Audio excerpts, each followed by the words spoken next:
Okay, I'll take questions. Coach, what did you like about the way your defense really forced Tulane to earn it in that first half? I mean, the drives were longer, but you guys really made them earn it in that first half. What did you like about the way your defense looked? I thought that, excuse me, I thought the defense, until about the last 5 minutes, played really well. This was a really good rushing football team, and I don't have my glasses on, so I can't see what they rushed for, but it was, I believe, below their average by a pretty fair. Yeah, they rushed for, what does that say? What was it? Oh, well then, no, that's not below, I don't think. But we just put our defense in such a bad spot. We could not get anything going offensively. And I thought when it was, 10-3 at half, we played a really good first half of football. And then our offense just, we have the pick six, and we're stumbling around out there, and it just did not think that it was an impossible task to ask our defense to keep playing like that with 3 and out on offense. I thought both quarterbacks struggled, and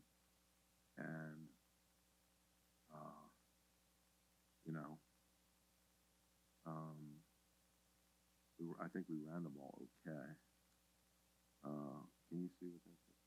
How much? Not that good. So we were just not good offensively, and actually reminded me a lot of some of our games last year. So Tulane is a very physical football team, and I said earlier I thought Indiana and Tulane were probably the best two teams we've played, and I think that I still feel that way. Can you talk about the quarterback situation you have and kind of your thought process on it? You take Max out last week at the half after a turnover. So with Purdy this week, it's the flip following Purdy's interception. What is kind of your thought process on quarterback moving forward with them both kind of struggling right now? Well, I don't know right now. I want to look at the tape. I mean,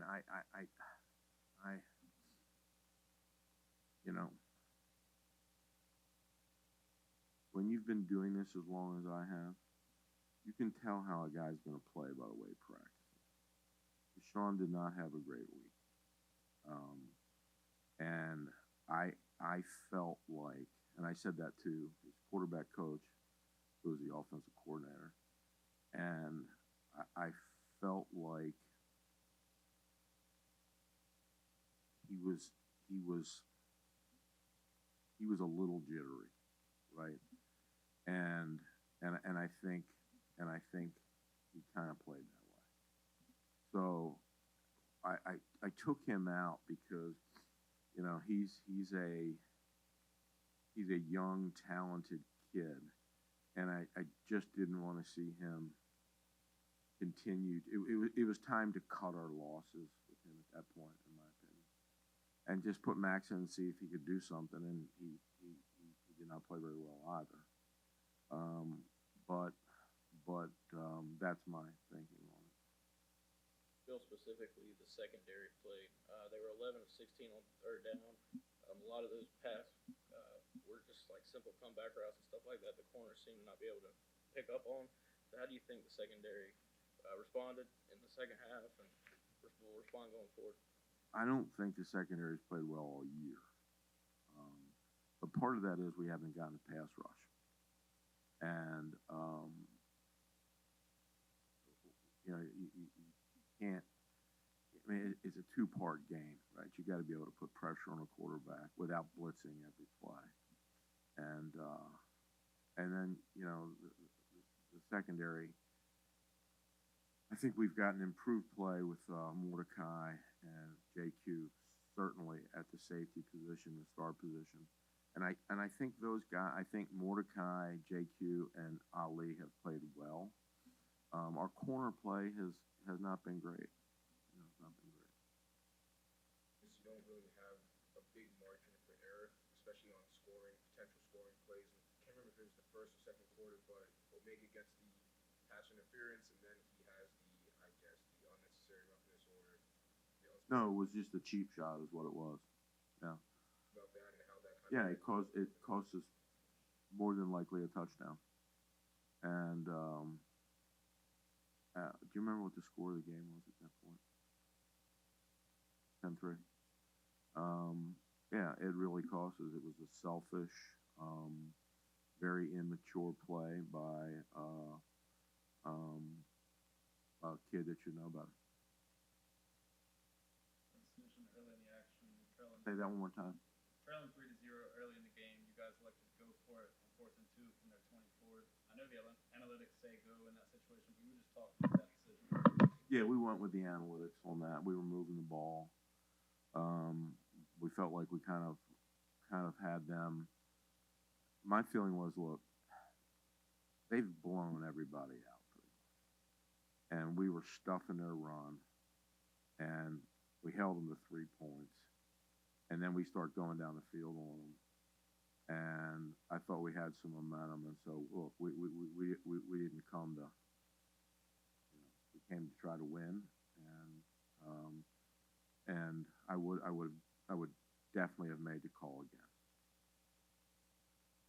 How well the defense did play, but when Tulane was able to extend some of those drives, time of possession wise, can that make it hard for an offense to find that momentum when they don't have the ball? Well, yeah, I mean, I don't want to go out over my skis about the defense played so well, but they played good enough for us to win the game, because Tulane is a powerhouse. The one area the defense fell down in was getting off the field on third down. We had them in a lot of third and longs, and we just absolutely couldn't get them off the field, and that's been a real problem all year. And we're good on first and second down, and we got them in 3rd and 6 or more, and there's no pass rush, and there's easy throws, and so, but defense has got to get off the field on third down. But the offense, to answer your question about rhythm, hey, when you get the ball, you need to do something, and we didn't do that. Another bye week, the task ahead, 3 games left. You got to win all 3 of them to get to a bowl game. What's going to be the message in this bye week to maybe encourage the team to say, okay, let's shake these last few off and let's get back to playing the way they did against ECU? Well, I think after something like this, it's amazing to me that this is a 3-6 football team. As we say, we have played a tough schedule, but I don't know that this team is a 3-6 team. But it is what it is, and I think it's these kind of situations. I think it's wrong to be too hard on the players after something like this. As a coach, what you really want to do is you want to give them a piece of your mind. I think that's the absolute wrong thing to do here. I think what we need to do, and when I addressed them in the locker room, I told them, look, we just didn't play well, and we got handled. But we have a fork in the road. Fork in the road is we can toss it in, which I don't think they're those people at all, or we can go out and try to win our next game in however many days it is, and then see if we can't put together something to get to a bowl game, which I think this team is good enough to be a bowl team. But I don't want to talk to them. I didn't want to talk to them too much. I certainly didn't want to go too hard on them, and I didn't want to give them anything more than that, because I think right now they need to go home and they need to take this bitter pill. Everybody has to take it themselves, starting with me, all the way through the coaching staff, all the way through the whole organization, and then the players. Because I don't think, I certainly didn't expect an outcome like tonight. Really didn't.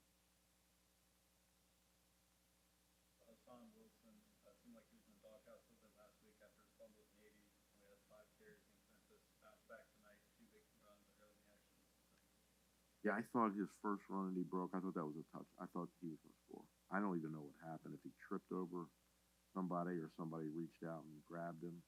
Uh, but he's electrifying. Um, and he played well. You're right. He was in the doghouse because if you're a running back, you can't put the ball on the ground. And he's worked hard on that. And we stressed that. And he played well today. I don't know how many yards he had, but it was certainly it was our leading rusher. So that's a pretty good average. And he's a good player. And I also thought offensively that the offensive line actually played pretty well. But you've got to be able to get the ball out where it needs to go, where it's supposed to go. And what I'm beginning to think is, it's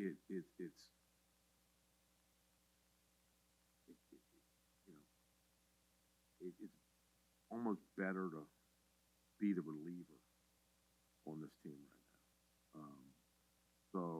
But we'll go look at the film and we'll see.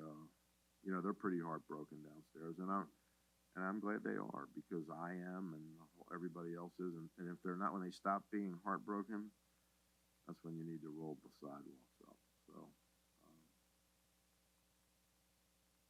that answer your question? Anybody else? Sure. Thank you, John. Hassan, you got some opportunities to carry the ball again tonight. What exactly do you think kind of led to some of those explosive runs? Because you really broke off a couple there. Everybody just doing their job, winning your one-on-ones. It's really just that simple. That's about it. Yeah. What about maybe the frustrations of the quarterback position blocking as much as it has this year? I mean, I feel like all the Qs can get it done. We just really trying to find that one spark. I know it's frustrating. I think it's frustrating for the whole team, honestly. I don't think it's just the Qs, because it's not just them. They're not the only one out there. So I think it's just a team thing. We gonna pull it together, though. I have faith in that. Coach had brought up, he said, on those third downs, we were getting them to the third downs, but then we weren't able to come through. Was there anything they were doing on third downs that was really getting to you guys, or was it just a matter of being able to maybe make that one tackle? Yeah, I guess you could say a little bit of both. Kind of with their emotions and stuff, kind of got our eyes out of the wrong spot. We came out of second half just running straight play action, so once you get the linebackers up on the line, there's really no underneath it. So we really just got to adjust to it. From the next couple games, coming out of halftime, we just got to adjust, because once we stop them from doing one thing, what they want to do, they just want to break and go back to something else. So we just got to be ready for that. Said all week, we know this team's going to run the ball, but is there anything they brought to the table tonight that maybe you guys didn't expect? Any new wrinkles, anything like that? Nothing new that they brought tonight. We got to put it together. Guys, Hassan and Cam, a bye week after a game like this, is it harder to swallow, or would you rather get back on the field sooner, or do you guys enjoy the break? You get a little bit of mix of both, but I think the best part about it is that everybody gets a little break, and then we just get back to work. Watching the last tape, we still got everything we want in front of us, so we know we got to win out, and we just got to get back to work. I think it's definitely good to get some rest, give our bodies time to rest, but it's also very good to give us like that extra little week to watch some film, scheme the next team, and just kind of giving us that edge. Guys, kind of piggybacking off that, I asked Coach this question too. You got 3 games, you got to win all 3 of them to get to a bowl game. What's the energy in the team room right now? Just knowing that task is still attainable to get to a bowl game, and you got to win all 3 of them. The energy is to go get it. The energy is to win. One loss don't define us as a team. We still got to move forward and look ahead. We can't do nothing about what happened tonight. It's in the past. That's how we move. We're gonna keep our heads straight, keep our heads on. We're gonna work as we always do, and as we always will. Yeah, I say, like, for these last couple games we got coming up, you either gonna be all in or you're not.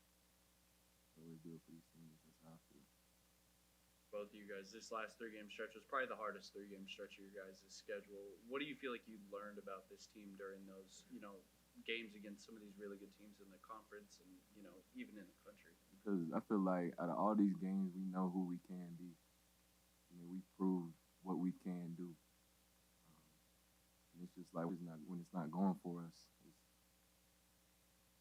like we got to get something going. So these next 3 games, we're gonna figure it out. We're gonna win it. Go bowling. Said that this is a bitter pill to swallow, but he wants everyone on the team to be able to swallow it. He doesn't think that yelling at you guys or being angry is the right approach. What is the right approach to motivate this team for the last 3 games? Honestly, in a time like this, you either have it or you don't. Motivation can only go so far, but in this late in the season, it really is going to show how much you love the game, how much you really want to be here. There's only so much Coach Biff can say to motivate everybody. If everybody in their self has the will, like, okay, we about to go get it, then we'll be good. Because at the end of the day, we got to step on the field. They got to want it. Like, that's just fact of the matter.